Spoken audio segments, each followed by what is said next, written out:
I always saw Balenciaga as surface level, ironic fashion for people who got the joke, and could afford to get the joke, because it's certainly not cheap. And there were moments in my life when I liked that sense of surface level irony, moments when it felt fresh and clever amongst all the romanticism of typical high fashion, and other times when it felt overplayed, redundant, and even frustrating. But after I sat down and watched all of Demna's shows beginning in 2016, my opinion on him began to shift. A sense of storytelling, humor, and personality revealed itself while viewing his work in a more holistic, complete way. And while watching each show, I began to wonder, is Demna just as thoughtful of a designer as someone like Alessandro Michele, John Galliano, or even Martin Margiela? Or is his work simply a surface-level commentary on the fashion industry itself, and just that? Is the joke on us, the end consumers who are spending thousands of dollars on destroyed sneakers and leather garbage bags? Or maybe a bit of both. But in order to answer these questions, let's look deeper.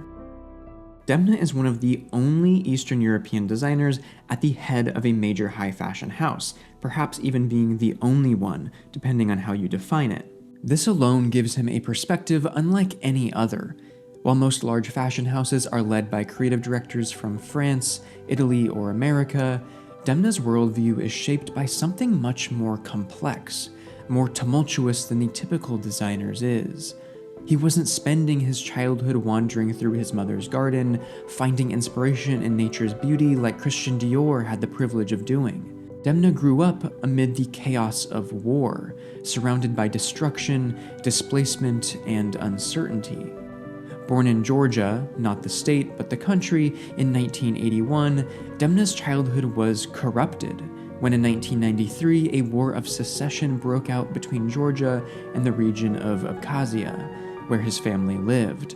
Передаем экстренное сообщение. В ночь с 13 на 14 августа механизированный батальон грузинской армии в количестве 1000 человек на 5 танках, вертолете с 10 пушками. At the age of 12, Demna became a refugee. This trauma, this uprooting, didn't just define Demna's childhood, it defines his design aesthetic today. It's woven into everything he creates, whether consciously or unconsciously, forming the very fabric of his work. After escaping the war, he and his family found safety in Tbilisi, the capital of Georgia. There, Demna pursued his education before eventually moving on to the Royal Academy of Fine Arts in Antwerp, Belgium, the same academy that produced the Antwerp Six and many other legendary designers. But despite his academic achievements, it is his early experience, being forced from home, living as a refugee, that echoes most deeply within his designs. His work channels that raw emotion, the chaos of war, the uncertainty of life, and each collection he creates draws from that reservoir of trauma and loss. In an interview with Sleek magazine, Demna once said, quote, "Everything I create says a bit about Georgia. Much of it has to do with the loss of identity. Actually, it was also about accepting my trauma and making art out of it." This is what people find hard to understand, turning trauma into art and giving birth to something new through it, end quote. When you look at Demna's collections through this lens, when you approach his work with that understanding, you may begin to see something deeper, as I did. The shock value, the viral moments, and the irony, they're given a different context, and you find a designer whose work is far more thoughtful than it might seem at first glance. His work isn't just provocative, it's philosophical, it's absurd, yet deeply focused. It's humorous, and yet it carries the weight of tragedy. His designs are, at times, caricatures of celebrity and pop culture, but they're also some of the most honest reflections of modern societal values we see in fashion today. So where does this leave us? How does a designer who has experienced such deep personal trauma create fashion that feels so absurd, so ironic? If you've ever read anything by Albert Camus, you're likely familiar with the philosophy of absurdism. It's a philosophy best captured in his work, The Myth of Sisyphus, where Sisyphus, condemned by the gods, is forced to roll a boulder up a hill only to watch it roll back down over and over again for eternity. The task serves no practical purpose, the perfect metaphor for the human condition, an eternal struggle for meaning in a world that is otherwise indifferent, chaotic, and ultimately meaningless. But Camus also doesn't encourage despair or defeat in the face of the absurd. Instead, he argues that we should embrace it, find joy in our lives in the present moment, and create our own meaning through our actions, our choices, and most importantly, through our own unique personal authenticity. And this philosophy seems to underlie Demna's entire approach to fashion design. High fashion, traditionally, has been about creating beauty, a form of escapism and fantasy that allows designers to craft an alternate reality for the public to marvel at, a cycle of consumerism that repeats season after season. Editors dissect collections, buyers place orders. Influencers, myself included, craft content around each release. An endless loop as absurd as Sisyphus's task, but one we all willingly and eagerly participate in. Yet within that cycle, we all search for our own meanings. Whether it's the artistic merit of the designer and the clothing, the economic value and profit, or simply the discussion it provokes. High fashion is valuable because we give it value. It's as absurd and arbitrary as any other societal construct, but one that holds immense power over our culture as well. And while fashion houses justify their price tags through craftsmanship, materials, and design, they also lean into that aura of exclusivity, of course, the brand tax, what Demna himself might call the performative yet necessary aspect of luxury. But this is where Demna really has found his success. Unlike most luxury designers who play into this cycle of beauty and exclusivity, Demna approaches fashion from a place of irony, satire, and often discomfort. He provokes the audience to reconsider the nature of what luxury actually means. Fashion, for him, is a reflection of reality, and reality is often very far from being beautiful or perfect. The luxury industry has long been an insulated world, a world where designers often avoid taking political or social stances in favor of staying apolitical, inoffensive, and mass appealing. The goal is to sell to those who can afford not to worry about the world's problems: war, climate change, economic instability. Fashion is too often a safe haven for the elite, a place untouched by the harshness of reality. But Demna didn't grow up with that insulation or privilege. He was shaped by war, by the loss of his home, and by uncertainty. And as a result, his work doesn't fit neatly into the sanitized, beautiful, apolitical mold that so many luxury houses have adopted. His fashion is inherently in opposition to that sterility. It's not about escapism, it's about confronting reality head on. When viewed through the lens of Camus' absurdism, Demna's collections start to make sense in a new way. His work is not absurd simply for the sake of being shocking, ironic, or viral. It's absurd in the way Camus defines absurdity. It acknowledges the absurdity of the world itself, the meaninglessness of the cycles we participate in, and the contradictions we choose to ignore. The world isn't beautiful or inoffensive. It's chaotic, messy, and often brutal. Yet most designers shy away from those truths in favor of the romantic beauty. Demna does the opposite. He holds up a mirror to his audience and forces us to confront uncomfortable truths about ourselves. His fashion is not just about creating spectacle.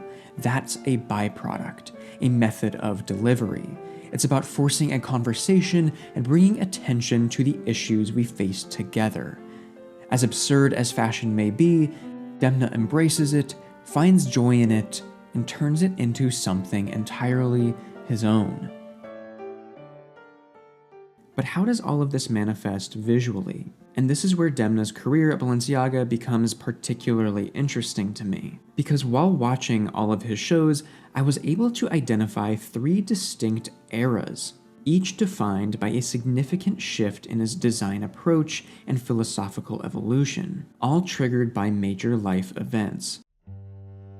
The first era spans from his debut collection in fall 2016 up to the winter 2018 show, a time when he was still finding his footing at the brand. This period was one of experimentation, an exploration of what he wanted to say as a designer and how he could reconcile his own vision with the codes and history of the House of Balenciaga. In these early collections, Demna laid the foundation for what would become his signature aesthetic: exaggerated tailoring, elegant, asymmetrical draping, a heavy emphasis on technical fabrics, and the bold incorporation of streetwear elements into the high fashion space. It was here that he began to introduce new ideas of formality, taking classic pieces like suiting and shirting and deconstructing them, reimagining them within the construction details and exaggerated proportions.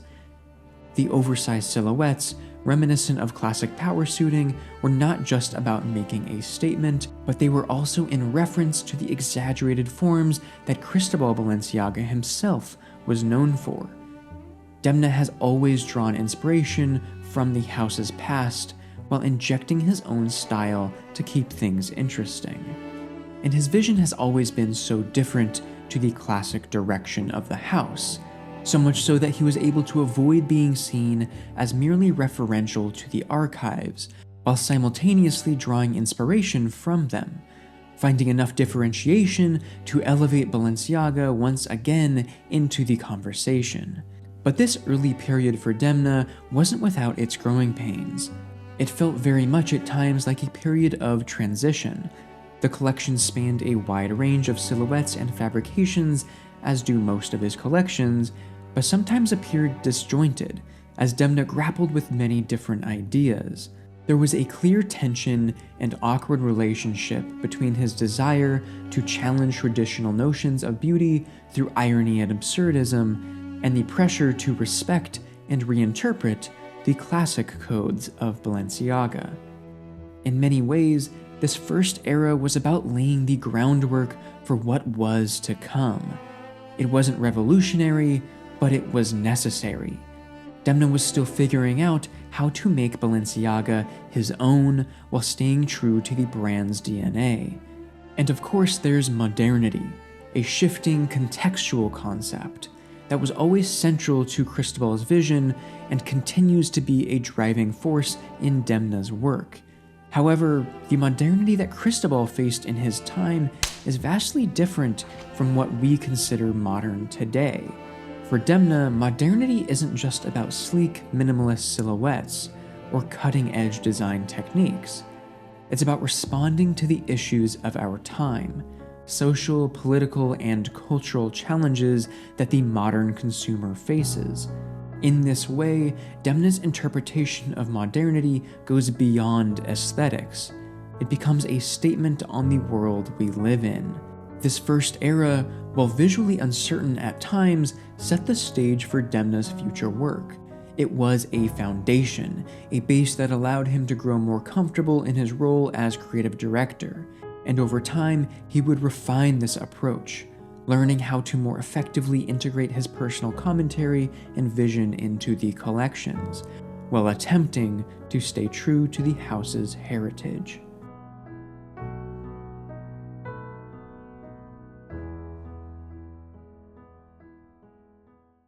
The second era of Demna's tenure that I noticed began with the summer 2019 show and ended with the spring-summer 2023 show. a period marked by his rising confidence as both a designer and a cultural commentator as he reached new heights of relevance and media attention. During this time, Demna really solidified his anti-fashion approach to luxury, pushing boundaries while embracing his role as a provocateur. Also around this time, Demna's personal life underwent significant change. He had found love with the artist BFRND, who scores most of Demna's shows, and he was consciously shifting his surroundings to gain new perspectives and ways of approaching design, all of which began to echo within his visual language, shaping how he wanted Balenciaga to be publicly perceived. This personal growth for Demna noticeably translated into more dramatic presentations and immersive world building that intertwined the Balenciaga identity within Demna's own personality. For the loyal customer base, Balenciaga became synonymous with Demna. If the product didn't reflect him, they didn't want it. And this second era was defined by more direct social commentary on everything from technology, media and AI, to politics and war. Each show was an event, a statement. The Spring 2020 runway was held in a cavernous blue space mimicking a European Parliament hall, where models, draped in oversized suiting, were adorned with a branded twist on the MasterCard logo, perhaps bringing attention to the corruption of our political institutions, that these politicians might as well wear their sponsorships on their chests. The show progressed with a parade of aristocrats, influencers, and new money elites, some of which featured caricatured lip injections and facial prosthetics, highlighting our society's obsession and idolization of beauty and body modification. A runway that doubled as a mirror, one that showed us this is who we value, this is who we put in power, and yes, it is absurd. Absurdity, which was then dialed up in the Winter 2020 collection, an ominous, apocalyptic scene that bordered on monastic. While many found this presentation bleak and brooding, I would argue it was more of a dark comedy. The runway was flooded, the first 2 rows submerged underwater, while an imposing digital sky projected visions of an impending environmental collapse. Yet the models, expressionless and detached, strutted through it all, indifferent to the destruction around them. And this emotionless look, which is now a Balenciaga signature, wasn't just about aesthetics here. It came from Demna's own experiences. As he explained, quote, "When I was a kid, if I would laugh or smile too much, my parents would tell me, 'Stop doing that, you look stupid,'" end quote. A childhood lesson satirized throughout his work, showcasing the absurd lengths people go to in order to appear cool, wealthy, or fashionable, all while ignoring the world's real problems. Balenciaga in this era became the "don't look up" of fashion, a satirical take on our absurd collective cognitive dissonance, a theme persisting in the summer 2021 pre-collection presented as a music video for BFRND's cover of Sunglasses at Night by Corey Hart. The song, originally about the willful ignorance of a man to his partner's infidelity, adopted a similar meaning for Balenciaga, as a metaphor for the fashion industry's willful ignorance to its own harmful impacts. Played off in this collection as an ironic, self-aware commentary on fashion's own superficial absurdities, like wearing sunglasses at night. From 2021 onward, Demna was no doubt firmly in his stride. His collections consistently attracted global attention, and he positioned Balenciaga as a distinct voice in revolutionizing the luxury industry, especially during the COVID pandemic.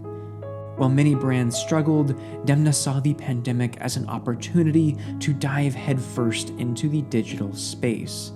The Fall 21 collection was held in virtual reality, accompanied by a video game where players could interact with NPCs showcasing the garments in different settings, truly building a world around the brand identity, giving context to the collection that couldn't be given with a traditional show.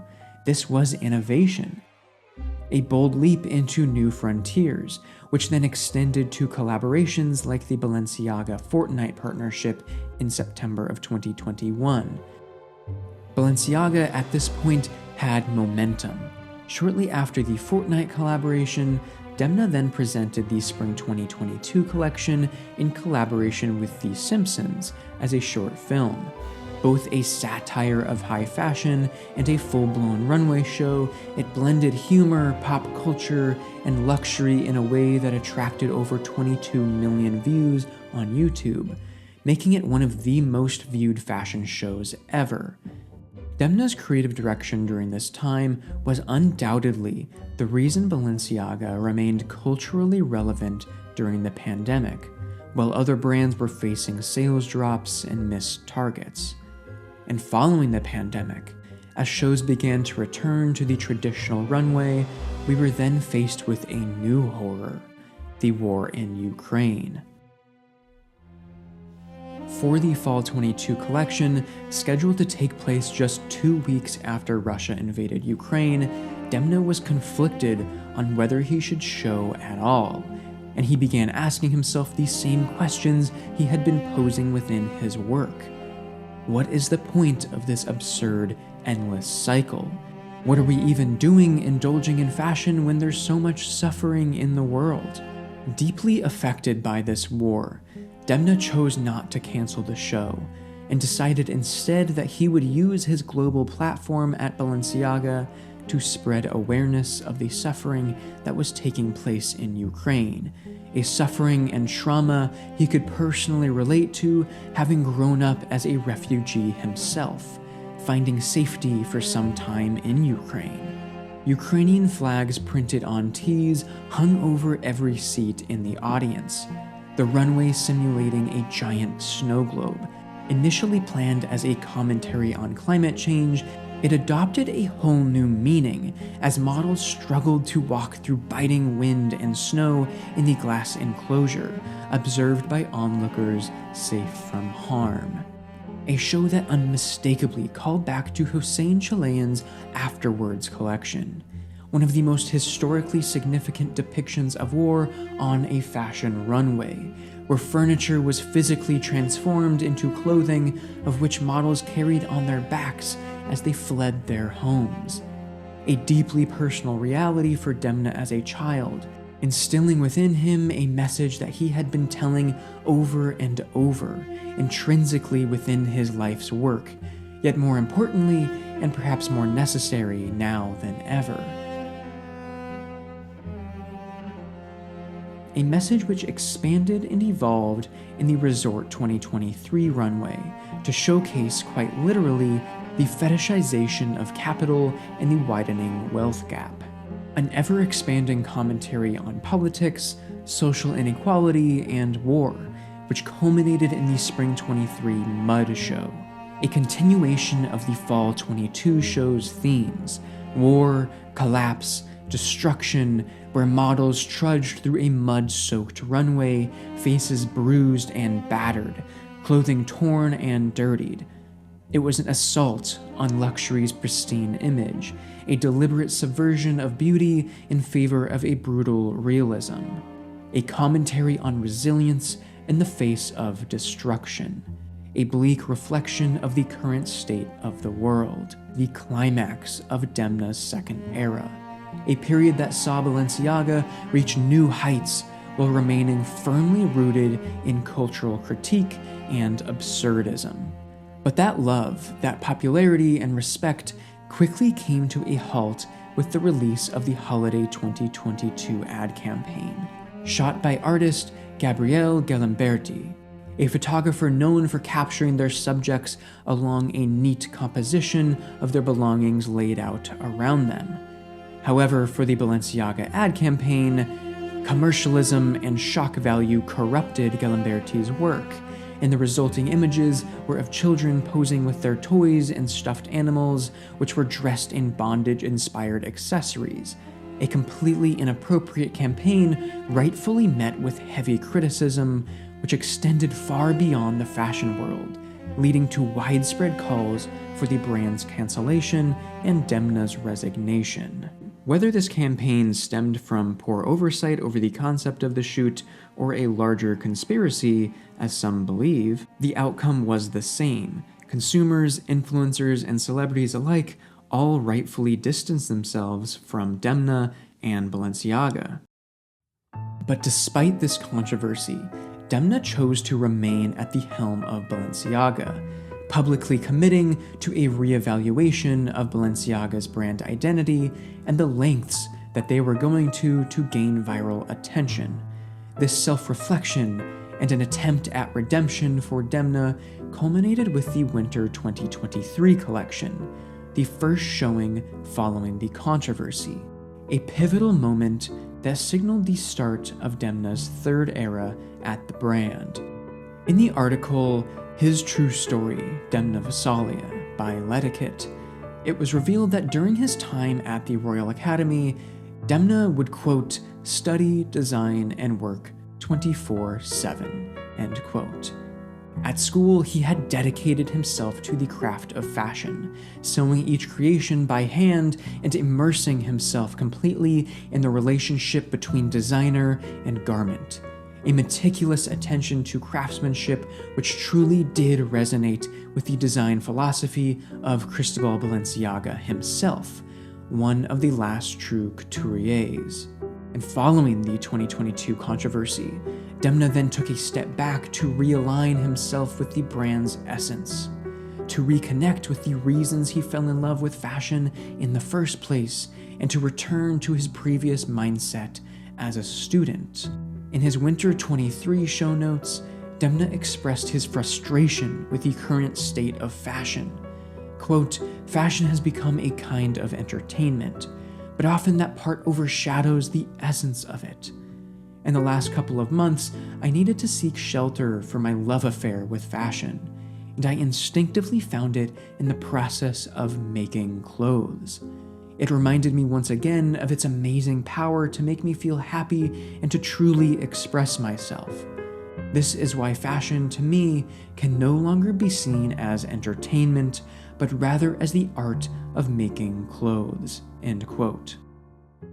This admission from Demna that perhaps he had veered too far off course and too eager to push boundaries made it seem like he wanted to return to the simple purity of sartorial fashion.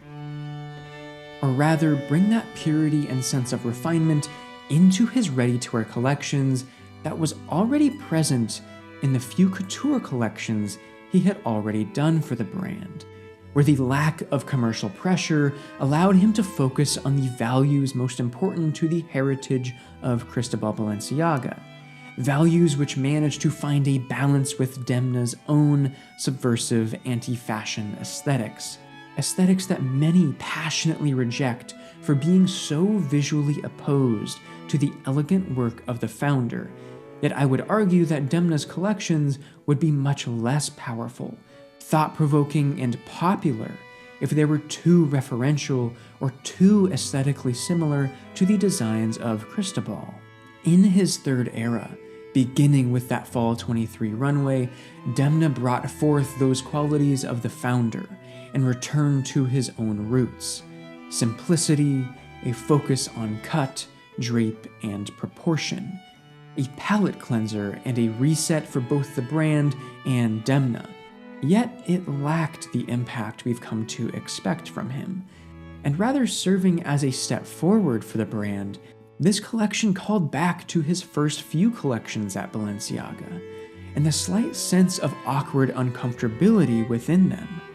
Demna once again facing a time when he didn't really know where he stood in the industry. It wasn't until the subsequent Spring 24 collection that Demna really regained his confidence. This collection brought back the signature glamour of Balenciaga and asserted itself with Demna's trademark design language. Here, the balance between heritage and contextual modernity with a message was masterfully struck. With deeply exaggerated proportions, asymmetrical knife-pleated and floral-printed dresses, elevated streetwear, and reimagined classics, all defining his return to form.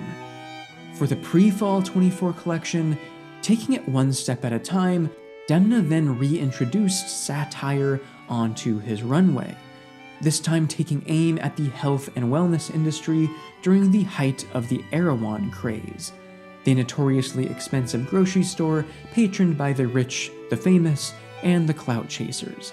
Collaborating with Erewhon directly, this Balenciaga collection notably featured a leather Erewhon grocery bag, retailing for over $2,000, and a collaborative juice sold in Erewhon stores which contained activated charcoal in order to make the juice black.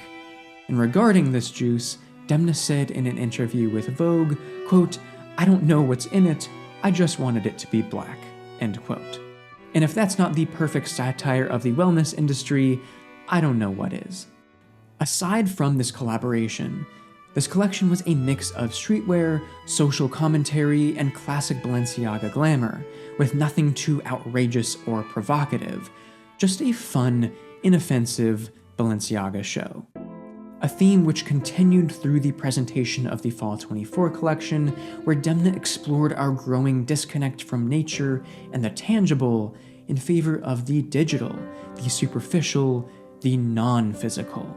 A point made through covering the runway entirely in screens, first displaying beautiful natural landscapes, which cast a warm glow of a digital sunset across the models as they walked, then progressively devolved into a chaotic mix of AI visuals and TikTok-style video feeds, a set which complemented and contextualized the presented looks, the clothing reflecting this transformation, this de-evolution.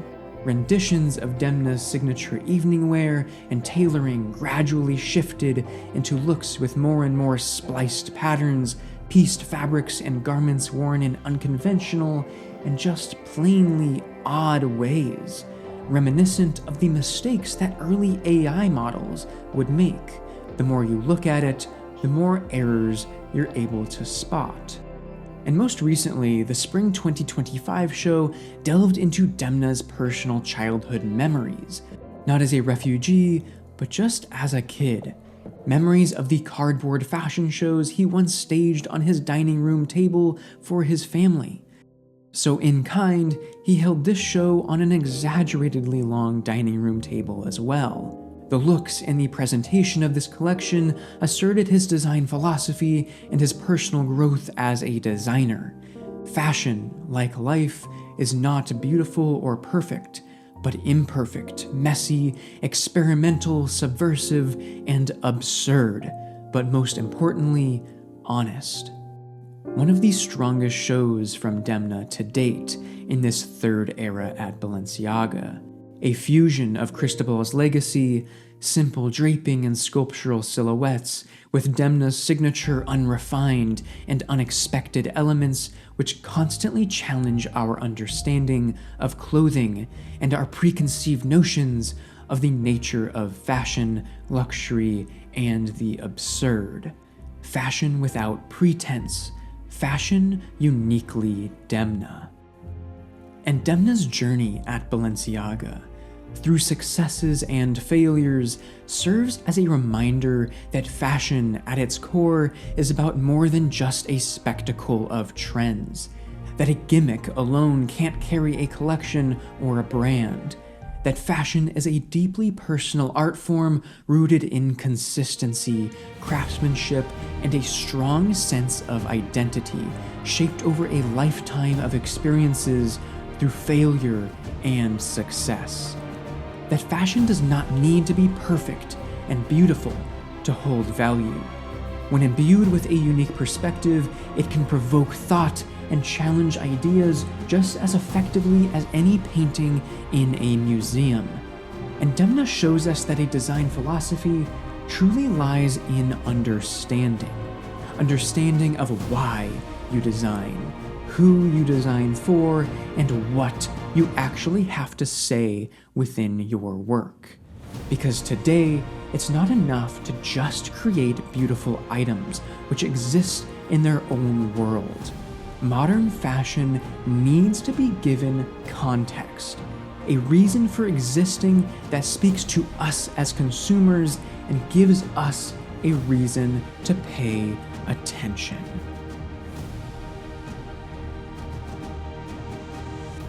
Thank you for watching, and if you enjoyed this video, please comment, like, and subscribe, and I'll see you next time.